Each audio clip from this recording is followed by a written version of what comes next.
ఇదంతా ప్రజా తీర్పు. ప్రజలు జగన్మోహన్ రెడ్డి గారి పాలన మీద విసిగిపోయి ఉన్నారు. జగన్మోహన్ రెడ్డికి లేదు ఎమ్మెల్యే ఎంపీ మినిస్టర్స్ కావచ్చు, లేదంటే కార్యకర్తలకు కావచ్చు, ప్రజలకు కావచ్చు సంబంధాలు లేకుండా పోయినాయి.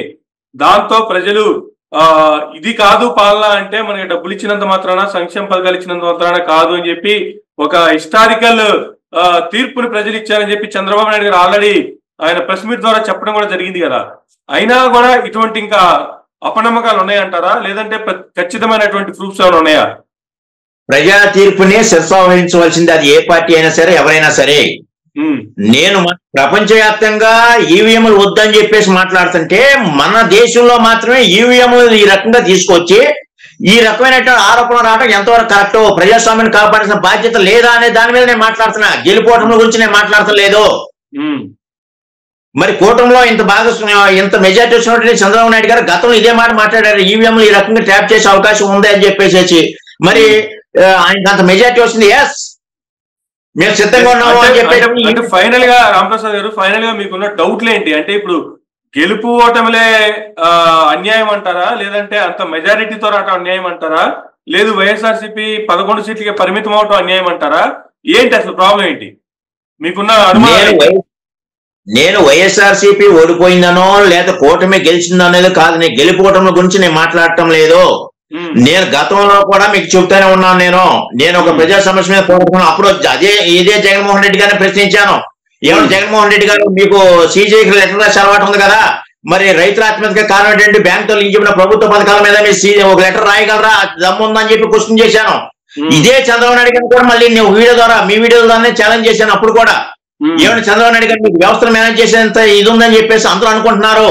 మరి రుణమాఫీ విషయంలో హైకోర్టు ఇచ్చిన తీర్పును కూడా ఈ ప్రభుత్వం ఉల్లంఘిస్తూ జీవో రిలీజ్ చేసిన 19 జీవోనే, దీన్ని ఎందుకు మీరు ఖండించట్లేదు అని చెప్పి కూడా మాట్లాడాను. నేను ప్రజాస్వామ్యబద్ధంగా ప్రజాస్వామ్యాన్ని కాపాడే దిశగా భారత పౌరుడుగా నేను మాట్లాడుతున్నాను తప్పించి నాకు ఏ పార్టీ వచ్చినా నాకు ఒరిగేదేం లేదు. రైతు సమస్యను పరిష్కరించే, నేను పోరాడే సమస్యను ముఖ్యంగా పరిష్కరించేటువంటి ఏ పార్టీ లేదు. ఎందుకంటే సుప్రీంకోర్టులో ఇప్పటికే రైతుల ఆత్మహత్య మీద కేసు ఉంది. బ్యాంకుతో లింక్ చెప్పిన ప్రభుత్వ పథకాలు సక్రమంగా అమలు జరగకపోవడం వలన రైతు ఆత్మహత్య ఇది ఒక కారణం. దీనికి సుప్రీంకోర్టు కేంద్ర రాష్ట్ర ప్రభుత్వం నివేదిక అడుగుతుంది. కానీ ఏ ప్రభుత్వం అయినా సరే నివేదిక ఇస్తుందా? ఏ ప్రభుత్వం అయినా సరే ఓపెన్ ఛాలెంజ్ చేస్తున్నా. దానికి ఈ ఎలక్షన్ కౌంటింగ్ లో లేదంటే ఈవీఎం ప్యాడ్ లో వచ్చినటువంటి స్లిప్లకి వీటికి ఈ నంబర్స్ కి సంబంధం లేని అంశం కదా. అది మళ్ళీ డిబేట్ మళ్ళీ మాట్లాడుకుందాము. ఇప్పుడు కరెక్ట్ ఇప్పుడు ఏ పార్టీ గెలిచినా నాకు అనవసరం, ఎవరు అధికారంలోకి వచ్చినా నాకు అనవసరం, కానీ జరిగింది ఇది అంటున్నారు. దీనికి సంబంధించినటువంటి డేటా అడిగితే ఏం చెప్తారు? నేను అనేది కూడా అదే.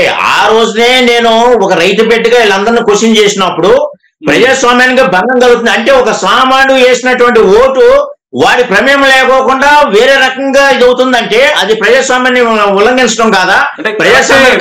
వేరే రకంగా ఇది అవుతుంది అంటానికి గల ప్రూఫ్స్ ఏంటి? అది నేను అడుగుతుంది. ఏ ప్రూఫ్స్ తో మాట్లాడుతున్నారు? మీ దగ్గర ఉన్న ఆధారాలు ఏంటి? ఇప్పుడు వరకు కంట్రోల్ ప్యానల్ లో ఉన్నటువంటి డేటా మాత్రం తీసుకున్నారు కాబట్టి నేను అనేది ఏంటంటే, ఈవీ ప్యాడ్ లో ఆల్రెడీ స్లిప్ జనరేట్ అవుతాయి. ఆ స్లిప్ కౌంటింగ్ లెక్క పెడితే కరెక్ట్ గా వస్తుంది కదా. దీనికి ఎందుకు ముందుకు రారు ఈ పార్టీ? ఇప్పుడు జగన్మోహన్ రెడ్డి గారు ఓడిపోయారు, ఎస్ ఈయన ప్రజాస్వామ్యబద్ధంగా ముఖ్యమంత్రిగా ఉన్నారు, ఇప్పుడు కూడా ఆపద్ధర్మ ముఖ్యమంత్రిగా ఉన్నారు. ఈయన ఎందుకు రీకౌంటింగ్ అడగట్లేదు? అంటే ఒక సామాన్యుడిగా లేదంటే ఒక సోషల్ యాక్టివిస్ట్ గా మీరే ఇంత బాధ్యతతో ఇలా ప్రశ్నిస్తున్నప్పుడు ఎందుకు ముందుకు రావట్లేదని అడుగుతున్నప్పుడు, యాజ్ ఏ సీఎం గా ఓడిపోయిన పార్టీగా లేదంటే అధికారం కోల్పోయిన వ్యక్తిగా జగన్మోహన్ రెడ్డి గారికి అది తెలీదా, లేదంటే అడగలేక, లేదంటే ఏందంటారు? ఏమో ఈయన మీద ఉన్నటువంటి కేసులు భయం కూడా ఉండొచ్చు కదా. ఒకవేళ బెయిల్ రద్దు చేస్తే మళ్ళీ ఎక్కడ లోపలేస్తారనే భయం ఉండొచ్చు కదా. ఒకవేళ ఈయనకి ఆ భయం, రామప్రసాద్ గారు ప్రతిదానికి కేసులకి ముడిపెట్టుకోవాల్సిన అవసరం ఉంది. ఇప్పుడు ఒకవేళ నిజంగా అలా జరిగింది అనుకుంటే, ఒకవేళ మరలా రీకౌంటింగ్ ఆదేశిస్తే, మరలా కోర్టులు రీకౌంటింగ్ కి ఆదేశాలు జారీ చేస్తే, ఒకవేళ మరలా జగన్మోహన్ రెడ్డి గారు అధికారంలోకి వస్తారేమో ఆ నమ్మకం కూడా ఉండొచ్చు కదా. ఎంతసేపటికి కేసు ఉంది కాబట్టి భయపడుతున్నాడు, కేసు ఉంది కాబట్టి కేసులు ఉన్నాయి కాబట్టి ఆగిపోతున్నారు, ఎందుకు వస్తాను ఈ మాట? నేను అదే చెప్పబోతున్నాను. ఈయన మాట్లాడినా మాట్లాడకపోయినా ఇప్పుడు అత్యధిక మెజారిటీకి కూటమికి వచ్చింది కాబట్టి రేపు వాళ్ళు అంత ఈజీగా ఇడిచిపెడతారని నేను అనుకుంటున్నా. ప్రతి సామాన్యుడు అనుకునే మాట అది. సో ఇవాళ ఈయన రీకౌంటింగ్ ఈవీ ప్యాటర్న్ లో ఉన్నటువంటి స్లిప్లను కౌంట్ చేయండి అని చెప్పేసి మొత్తం ఎమ్మెల్యేలతో సహా ఈయన ఎక్కడైతే డౌట్ ఉందో అన్ని నియోజకవర్గాల్ని ఈయన రీకౌంటింగ్ అప్లై చేసినా గానీ చేయకపోయినా కూటమి అనేది ఈయన మీద కక్ష తీర్చుకోక తప్పదు అంటున్నాను నేను ఎప్పుడు కూడా. అది ప్రతి సామాన్యుడు అనే మాట. నేనేమంటున్నానంటే ఎలక్షన్ కమిషన్ కూడా ఒక సరైన నియామకం సరిగా లేదు కాబట్టి నేనేమంటున్నానంటే ఆల్రెడీ ప్రశాంత్ భూషణ్ గారు ఈ విషయాన్ని రేజ్ చేస్తున్నారు కాబట్టి ఆయన ద్వారా సుప్రీంకోర్టులో ఒక కమిషన్ ఆదేశించి ఆ కమిషన్ ఆధ్వర్యంలో వీడియోల ద్వారా రికార్డ్ చేస్తూ ఆ ఈవీ ప్యాట్లో ఉన్నటువంటి స్లిప్లను కౌంట్ చేస్తే వాస్తవాలు బయటకు వస్తే ప్రజాస్వామ్యం నిలబడుతుంది, గౌరవం కాపాడుతుంది. ఇప్పటికెట్లాగా న్యాయస్థానం మీద ప్రజలకు ఎట్లాగా గౌరవం లేదు. ఎప్పటికైనా సరే తమ ఓటు తమ పార్టీకి వేసిన ఓటు తమ పార్టీకి చెందిందా లేదా, ఒకవేళ ఈవీఎంలో ఏమైనా టెక్నికల్ ఇష్యూస్ వల్ల మిస్యూజ్ అయినాయా, అలాంటి మిస్యూజ్ అయితే కనుక ఈవీప్యాట్లో ఉన్నటువంటి కౌంటర్ని లెఫ్ట్ చేస్తే వాస్తవాలు బయటకు వస్తాయి, ప్రజాస్వామ్యాన్ని కాపాడినట్టు ఉంటుందని నా యొక్క అభిప్రాయం. దీనికి అన్ని పార్టీలు ముందుకు రావాలి.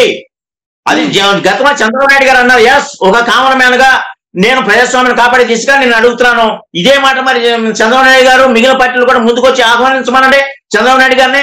అట్లాగే జగన్మోహన్ రెడ్డి గారిని కూడా అడుగుతున్నాను నేను, మీకెందుకు భయం, అడగండి.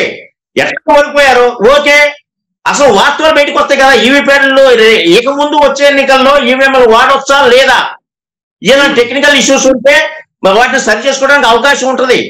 దీన్ని మౌనంగా ఉండటం వల్ల ఉపయోగం లేదు. 7 రోజుల లోపల అప్లై చేయాలి ఏదైనా సరే, రీకౌంటింగ్ కానీ ఏదైనా కానీ. ఆల్రెడీ 3 రోజులు అయిపోయింది, ఎందుకు మౌనం వహిస్తున్నారు? ఇన్ని వీడియోస్ ఎంత ఇదిగా వైరల్ అవుతున్నప్పుడు జగన్మోహన్ రెడ్డి గారు ఎందుకు ఇది చేస్తున్నారు? ఇవి తెలిసి అత్యధికంగా కూటమిలో ఎక్కువ సీట్లు పొందిన చంద్రబాబు నాయుడు గారు కానీ, పవన్ కళ్యాణ్ గారు కానీ, లేకపోతే కేంద్ర ప్రభుత్వం కానీ వీళ్ళు ఎందుకు మౌనంగా ఉన్నారు? ఒకప్పుడు చంద్రబాబు నాయుడు గారు అనే మాటని ఇప్పుడు ఎందుకు నిజం చేసుకుంటలేదు? ఒక పిలుపు ఎందుకు ఇవ్వట్లేదు? ప్రజాస్వామ్యాన్ని కాపాడే దిశగా ఎందుకు ప్రయత్నం చేయట్లేదు? చెయ్యాలి అని నా యొక్క అభిప్రాయాన్ని తెలియపరుస్తున్నాను నేను. అంటే ఒకవేళ అలా రీకౌంటింగ్ పెట్టి ఆ తర్వాత ఓడిపోయారన్న కూడా ప్రాబ్లం అయితే లేదు, కానీ ఫస్ట్ అయితే రీకౌంటింగ్ ఆదేశాలు, రీకౌంటింగ్ కి దిశగా వైఎస్ఆర్సీపీ ప్రయాణం చేయాలంటారు. ఆ విధంగా ఒక వైఎస్ఆర్సీపీ కాదు, అన్ని పార్టీలు కూడా ముందుకు రావాలి ఈ విషయంలో. ఒక వైఎస్ఆర్సీపీని కాదు నేను అనేది, అన్ని పార్టీలు ముందుకు రావాలి. ఎందుకంటే ఒక కామన్ మ్యాన్ వేసిన ఓటు ఒక పార్టీని నమ్ముకొని ఒక ఓటు వేస్తే అది ఆ పార్టీకి చెందిందో లేదో, లేదా టెక్నికల్ ఇష్యూస్ వల్ల వేరే రకంగా డైవర్ట్ అయిందో ఏంటనేది ఎలా తెలుస్తుంది? సో ఇది నిజమైన ప్రజాస్వామ్యమా? నిజమైన ప్రజాస్వామ్యం. గతంలో తెలంగాణలో కూడా ఇటువంటి పరిస్థితి చూసామండి. కాకపోతే స్టేట్ వైడ్ గా కాదు, ఒక నియోజకవర్గంలో జరిగింది. నాకు డౌట్లు ఉన్నాయనే దాంతో వెళ్తే ఆ కేసు అయిపోయి వచ్చేటప్పటికి ఆల్మోస్ట్ మళ్ళీ నెక్స్ట్ ఎలక్షన్స్ కూడా వచ్చినటువంటి పరిస్థితి. ఎలక్షన్స్ కి 3 months 4 months బిఫోర్ ఏమో ఈ ఎమ్మెల్యే ఎన్నిక చెల్లదు అనేటువంటిది కోర్టు ఇచ్చినటువంటి తీర్పు. ఒకవేళ కోర్టులకు వెళ్ళినా మళ్ళా లాంగ్ టైం పడుతుంది, ఎప్పుడు వస్తే తెలియదు అనేటువంటి నిరాశ కూడా ఉంటుండొచ్చు కదా. మేబీ కోర్టుకు వెళ్ళమని కాదండి, కోర్టును కమిషన్ ఆదేశించి ఆ కమిషన్ ఆధ్వర్యంలో ఈవీప్యాట్లను లెక్క పెట్టాలి. దీనికి ఎలక్షన్ కౌంటింగ్ అయిన 7 రోజుల లోపల మాత్రమే ఆ యొక్క అభ్యర్థులు రీకౌంటింగ్ అప్లై చేసుకోవాలి. ఆల్రెడీ 4 రోజులు అయిపోయింది, ఇంకా 3 రోజులు టైమే ఉంది. ఈ 3 రోజుల లోపల రీకౌంటింగ్ అప్లై చేసి ఈ ఈవీఎం ప్యాట్లు ఏవైతే ఉన్నాయో వాటిలో ఓట్లు లెక్క పెట్టాలి. అవి ఎలక్షన్ కమిషన్ మీద నమ్మకం లేదు, ఎందుకంటే ఎలక్షన్ కమిషన్ అపాయింట్మెంట్ చేయడమే రాజ్యాంగ విరుద్ధంగా చేశారు, అంటే సుప్రీంకోర్టు ఆదేశాలకి విరుద్ధంగా చేశారు. కాబట్టి ఇప్పుడు ఈ అభ్యర్థులు ఎవరైతే ఉన్నారో జగన్మోహన్ రెడ్డి గారు మన ప్రశాంత్ భూషణ్ ద్వారా సుప్రీంకోర్టులో ఒక కేసు వేసి ఒక కమిషన్ ఆదేశించమని కోరి ఆ కమిషన్ ఆధ్వర్యంలో ఈవీప్యాట్లను లెక్కిస్తూ దాన్ని వీడియో చిత్రీకరణ చేసి ఆ వీడియోని సుప్రీంకోర్టుకి సబ్మిట్ చేయాలి. అప్పుడు నిజంగా ప్రజాస్వామ్యబద్ధంగా ఎన్నిక జరిగిందా జరగలేదా, జరగకపోతే ఏంటనేది సుప్రీంకోర్టు యాక్షన్ తీసుకుంటది.